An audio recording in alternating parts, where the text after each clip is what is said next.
And picking up on this discussion here, as we are taking action for your family, Gabriella van Rij is a bullying prevention expert. Here with some really valuable and timely advice. Gabriella, thank you so much for being here. Thank you for having me. First of all, this is a really personal subject matter to you. Yes, it is, because I was bullied most of my life because I stood out. I was born in Pakistan, spent most of the first 3 years as a toddler in an orphanage there, and then was one of the lucky ones that got out and got adopted into Europe. But once in Europe, I stood out, and everyone was white and blonde and blue-eyed because it was Holland. And this has led you to study bullying, cyberbullying, the impacts, and ultimately develop this program, which is really threefold to stop bullying in its tracks. Can we talk about that first? Absolutely. You know, the first component of the program. The first component of the program is that the bystander needs to become an active witness. Parents, educators, and the children especially, because they see everything.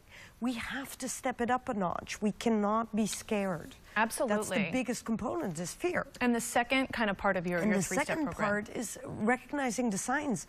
And the signs are really difficult because, first of all, as a parent, we hope that it goes away. But the child hopes it goes away.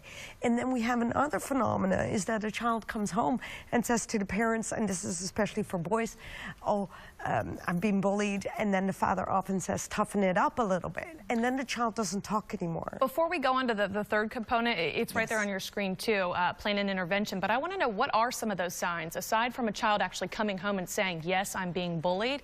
What are some of the signs that it's happening? I think there are two signs. For some of the cases, I've noticed many times that there is an isolation.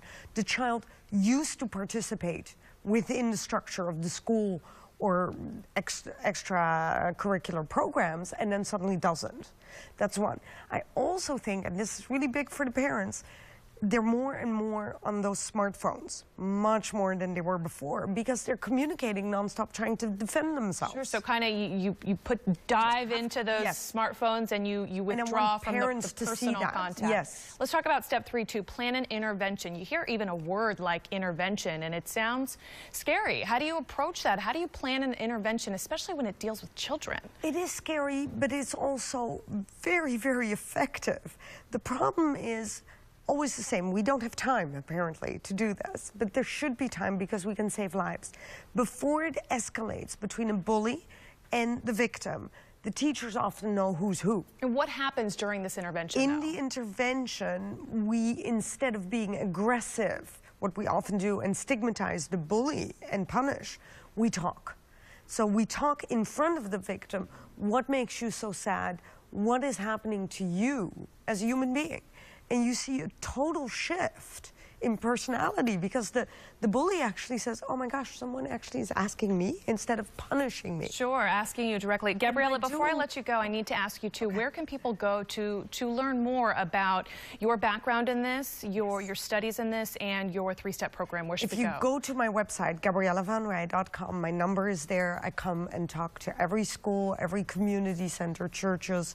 I've talked to bullies personally that actually would really like to solve the problem sometimes too. And we do have it posted too right now on our website, ABC Action News. Gabriella, thank you so much for being here. Important advice that all parents, all kids should be listening to this morning. I want to send it over to John now for more news.